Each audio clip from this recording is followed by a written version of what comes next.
This is the web transmission service of the Royal Canadian Military Institute.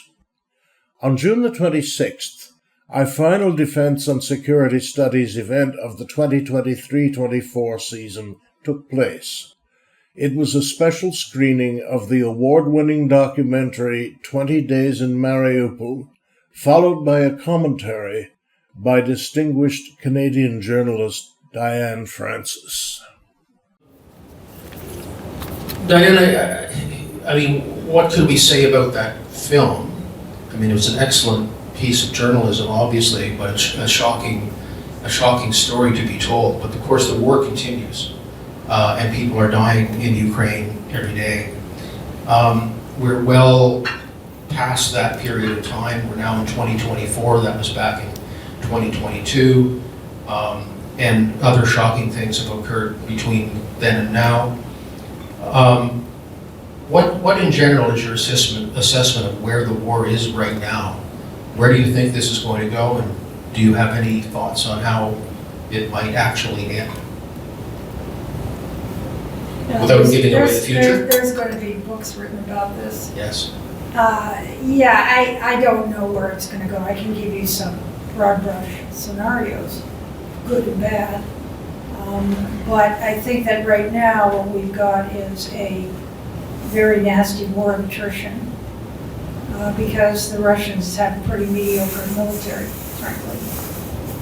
And because the Ukrainians are valiant and resolved and innovative. And because, and it's a war of attrition because the Western support hasn't been flowing in the amounts and in the timing that were necessary to have perhaps even pushed them out of the country by this time. I'm not sure that could have happened by this time, but I think going forward, it'll be important to see what can be done in terms of the fact that Europe is finally frightened and woken up to the fact that they've got to pull their weight. I think we have to thank Mr. Trump for that. Strangely, they're worried about Trump getting elected again, and they're the next victim. And so, in a perverse way, he's actually done some good because the Europeans shouldn't ever have thought they could or had a free ride. This is not an American problem. This is a European problem mostly. So that's good news. They're mobilizing. They're getting their act together. The new leader of NATO is very committed to Ukraine. I think that and Biden is so committed to Ukraine. And I think that even if he loses the election, there will be a commitment because through NATO, I think everybody realizes the Russians are a huge problem. What I've concentrated on in my writings, and I have a Substack newsletter twice a week, that's a plug. But basically, what people never realize, and I've been going back and forth to Ukraine for 30 years. And people ask me, because my newsletters are quite detailed and quite full of information and research. Somebody said to me the other day on a Polish television network, how long does it take you to write one of those newsletters? I said, 50 years. That's how long I've been a journalist. I'm 77. So Ukraine is very near and dear to me, and I have many friends, and I'm a ranking member, an honorary ranking member of the diaspora in Canada, right, Lisa? But, I think that what I want to say here is that this is World War III. I'm the only one that's saying that out loud. I was the first journalist to break the story that October 7th, when the Israelis were attacked by Hamas, that was Putin's birthday. Happy birthday, Vlad. Now, Hamas was trained by the Wagner mercenaries paid for by Russia in Syria for years, and the Ukrainians 2 weeks before the attack tipped off Netanyahu what was about to happen, and he didn't heed it with warning. And now we see another attempt, and of course he has tried to, he lights fires everywhere. He lights fires in Venezuela, he lights fires in Africa, he lights fires in the political systems in Europe and the United States, wherever he can create problems. But he has desperately wanted his partner, China, to attack Taiwan because that would just be hunky-dory then. He's already opened a second front by creating the Israeli-Gaza problem, which has knocked Ukraine off of the headlines. He would love nothing more than to spread dilute the armed force efforts to fight him in Europe, and by opening up another front in Asia. So the narrative that has been flowing through the United States political system is, they're about to pounce on Taiwan. I'm here to tell you that's nonsense. China's not interested in Taiwan. China, if you read my newsletters, has enormous financial problems. They have blown their brains out with debts in their Belt and Road Initiative around the world. They have blown their brains out building fancy infrastructure and zombie cities that have no people in them. The country is really struggling to get back on its feet. Youth unemployment is at an all-time high. The middle class has been ruined by the property bubble that was created with the debt crisis and so on. So China is preoccupied with China. Besides which, I don't think it's strategically that important. And China has also distanced itself from Russia since the invasion of Ukraine. I think they were quite horrified to learn about it when everybody else did. Putin went to China to sign this Partners for Life deal without telling them a few days later he was about to invade a European nation and break all international laws and do genocide. They weren't told about that. And so the distancing and the freezing out by China of Russia is a good thing, and it's pretty noticeable if you look at the fine points. And Putin would like to admit that, and he makes them do summits and this sort of thing. So the reason why he can't get China to create more trouble on behalf of his world war against the West and its alliances is the reason he went to North Korea. And North Korea is really not a country, it's a gulag with nuclear arms.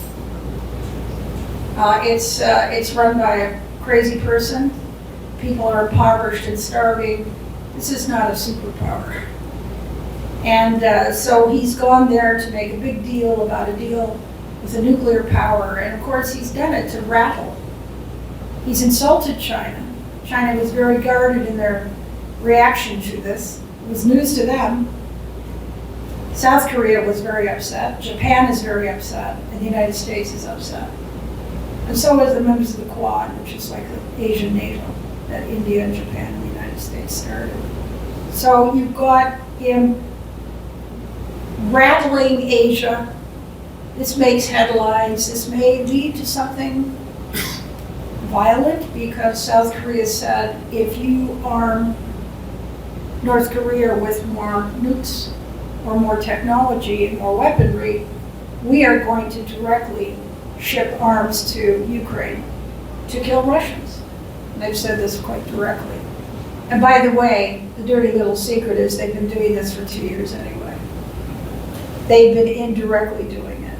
The South Koreans are the biggest arms manufacturers in the world and one of the smartest electronics and weapons makers in the world.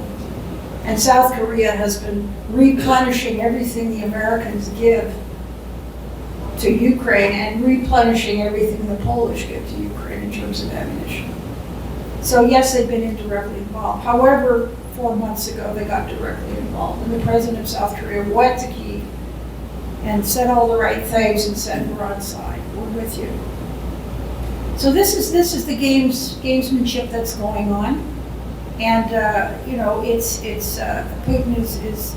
I don't think it's particularly clever. I think it's kind of obvious. You open up a lot of fronts in the war to divert attention and to dilute the opposition. And I don't think it's going to work. I don't think it's going to work in Asia. I don't think it's going to get China to do anything other than the fact that China's just got to fix its economy and its trade problems and its debt problems and keep its nose clean, because I don't think China's an enemy, I think China's a competitor. And China wants to do business. And China's customers are Americans and Europeans. And that's another reason why they haven't joined wholeheartedly on the side of Putin and Russia and what they're doing in Ukraine. In fact, Xi has talked about nuclear weapons. He's also said we don't think countries should be invaded, sovereign countries should be invaded by another country. So he's made those noises. He's in a box, but I think the Chinese are playing it as carefully and as cleverly as they can. And I'm very happy for that. We should all be grateful for that. So that's kind of where I see it all now. This is not just Ukraine, Russia, and Israel, Gaza, and North and South Korea, but this is Mr. Putin pulling strings like a puppeteer, trying to just trying to destroy the West. And I don't think he can do it. Thank you. So if we accept at face value your assessment that we are in fact in World War III, although that has not been formally declared, so to speak, what does Russia's defeat in that war look like? Yeah, good question. And what do you believe what the result of that could be? A long time ago, I said the guy who wins this is the guy who didn't run out of ammo first. It may be as simple as that. The West has pulled together nicely behind Ukraine. Ukraine has been amazing. But Ukraine may not have an ammo problem right now, but it has an air defense problem and a manpower problem. They're vastly outnumbered. And the Russians, as we were talking over dinner and so on, and I've written a lot about this, Russia is not really a country. It's the last European empire, 11 time zones wide, that has imprisoned about 140 ethnic groups who live like slaves. And it's run by Slavs in Moscow and St. Petersburg, and their kids are not in the Russian army dying. It's the ethnic group of kids that are being drafted and dying. And I've printed maps that show, I mean, it's quite astonishing. And these people are very disenfranchised and so on. Are they going to rise up? Maybe eventually sometime. Some of them will, some are going to be stronger than others. Chechnya comes to mind. Manchuria comes to mind, with China's help. But I think that hoping that it'll just fall apart is a dream that's not going to happen. However, as long as the Ukrainians continue to be resolved and continue to have enough people, and the West stays resolved behind them, I think that Russia will not admit it, but agree to some kind of ceasefire negotiations. And I don't think that. And I think another thing is that, you know, many of the Europeans now are talking about air defense systems, and they're talking about putting boots on the ground. So there's been an escalation of interest on the side of Ukraine's cause versus Russia's. Thank you. It's been a long day for Diane. I mean, she's not just here talking to us, but as a world-class journalist, she's talking to people all the time. So we're not going to keep her too long, but I do have time, I think, if it's okay with you, to have a couple of questions from the floor. Sure. Eric Morse, go ahead. Yeah, Diane, you mentioned the possibility that the Russians would. You mentioned the possibility that the Russians would become more amenable to a ceasefire, but the flip side of that is they will deal in bad faith, and it's simply an excuse to rearm. Yes. Maybe. Maybe not. We don't know their casualties, and we don't know the Ukrainian casualties either, and they're pretty horrific. But the estimates by the Brits and the Americans is that, we're looking at 350,000 dead and hundreds of thousands, badly wounded and permanently damaged. That's a lot of people. That's a lot of people. Now, they may be disenfranchised from the boonies, which they are, and not have the power of the public airwaves. But that is percolating through that society too, along with some of the sanctions which are biting, and some of the other problems that are happening. So I think that the noose is slowly tightening on Russia, whereas faster than it is on the West. Thank you. Other questions? Yes, please. Hi, Diane. Love your articles, read them all the time. What do you think would happen in November, after November, and I know he's not a favorite of yours, I read all the time. What if Trump becomes the president? Because he says he has a solution. And I have a bridge for sale. The guy's a blowhard. Look, I don't think he's going to win. I don't think he's going to win. Barring any unforeseen circumstances happening to Biden, or maybe he really flubs the debate tomorrow night, which he's an old pro, I don't think so. But I'm not sure that even a Trump would have a lot of wiggle room. He has a Pentagon, he has a trading partnership, he has security partnerships. He has vested interests, not in the war, but in upholding Europe. You imagine the amount of American investment in Europe. You imagine if he capitulates and, Ukraine falls, and then now we've got a war with NATO, that they start to attack NATO members. And Europe craters. I mean, this is catastrophic stuff. And so that is really what he's going to have to, and I think he will be made to understand. A lot of the crazy stuff he said, he didn't do, and but that's still no reason to take a chance on. I mean, I think anybody who votes for him really deserves to have their vote taken away from them. Don't be afraid to speak your mind. One last question, please. Mike Clary, President, Royal Canadian Military Institute. Sir. I'm not sure, but the introduction sounds grand. I was interested in your comment that the Russians would never admit defeat, but will agree to a ceasefire. There was all this talk in the beginning, can't make him lose or whatever. We have to give him an easy way out. That stopped. I'm glad it has.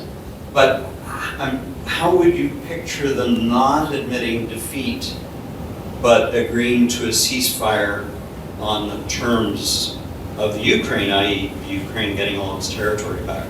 How would they manage that? Oh, I don't know about Ukraine getting all its territory back. Oh. He has to get something. He has to get something. So whatever that something would be is, I just don't know. But there would have to be a DMZ or a frozen situation or something of some kind, I think. On the other hand, if the Westerners continue to increase their backing, and the Ukrainians keep their spirit up, which I'm sure they will, what they're doing in Crimea is pretty significant, and that's very strategic. And so, it could be that they run out of steam. Now, something could happen to Putin. It's doubtful, but it would have to take that. He's not a kid, and he's very well protected. But you just never know in situations like this. He really keeps the weapon of greatest importance to him is to threaten nuclear. That gets the Germans all scared. The Germans are the problem. Again. No, seriously. They've been shilly-shallying, they've been unbelievably, I've got a newsletter coming up psychoanalyzing them because I just don't get it. But I think even their guy, Schultz, is starting to get it. And he's thinking about allowing long-range missiles to be used and that sort of thing. But he rattles that nuclear saber, and that seems to be scariest to the Germans who don't have nukes.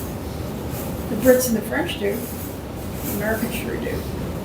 So it's a chess game. Putin is very good at it only because he has nobody to answer to.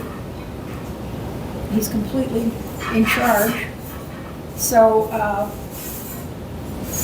I don't know. I wouldn't hazard a guess. I think this is another 2 years. I hate to say it. Just a question. You plugged your newsletter. Now, how do I access it? I was gonna actually ask Diane that exact thing. How do we find your newsletter? Okay, if you go on Google, Diane Francis, DianeFrancis, Right. Substack, SUBSTACK. It's a tech platform that a lot of writers are using now. We're self-publishing, and it'll take you to, and you have to, if you're interested, you read about what the basis is about it, and then you can sign up. You have to use your credit card, $75 a year, US. And if you sign up for it, don't like it, you can unsubscribe and get your money back. Perfect. Thank Okay? you. Thank you. Perfect. Thank you very much. Well, ladies and gentlemen, that is the end of our evening. I know that Diane's going to be heading home. For those of you who would like to stay a little bit longer, perhaps talk about either the video or some of the things that Diane's been talking about, we can do that in the long bar downstairs. This is the last event for this segment of the year. We don't run speaker events in July or August, but we start back up again in September, and information about our next series of September, October, and November will be coming out very soon. And so we obviously will look forward to seeing you at one of those events in the fall. So on behalf of the Royal Canadian Military Institute and the Defense and Security Studies Program, I'd like to thank Diane very much for taking the time today to come and talk to us. You can see just from the 3 or 4 questions that she answered, the breadth of her knowledge and her expertise is outstanding. So having said that, thank you very much, and we have something for you.